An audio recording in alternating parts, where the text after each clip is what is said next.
আসসালামু আলাইকুম। সানজি ক্রিয়েশনের আজকের আয়োজনে নিয়ে এসেছি চিকেন বলের রেসিপি। আমার ছোট বোনের খুব পছন্দের একটি আইটেম। প্রথমে আমি নিব চিকেন কিমা 1.5 কাপের মতো, শুকনো পাউরুটি 3 পিস ছোট ছোট করে কেটে নেব, 1 চা চামচ সয়া সস, 1 চা চামচ মরিচের গুঁড়া, শুকনো আদা গুঁড়া এবং 1/4 চা চামচ গোলমরিচ নিয়ে নেব। চিনি ও লবণ দিতে হবে স্বাদ মতো। টমেটো সস দেব আধা টেবিল চামচ এবং 2 টেবিল চামচের মতো কর্নফ্লাওয়ার লাগবে। 1 টেবিল চামচ লেবুর রস দিব। সব উপকরণ একসাথে মিশিয়ে ব্লেন্ডারে ব্লেন্ড করে নেব। তারপর ভালো করে হাতে মিশ্রণটাকে মাখাতে হবে।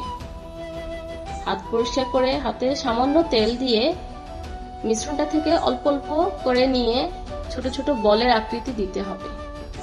এভাবে সবগুলো চিকেন বল করার পরে রাইস কুকারের একটি স্টিমারে তেল মেখে চিকেন বলগুলোকে 10 মিনিটের মতো স্টিম করে নেব।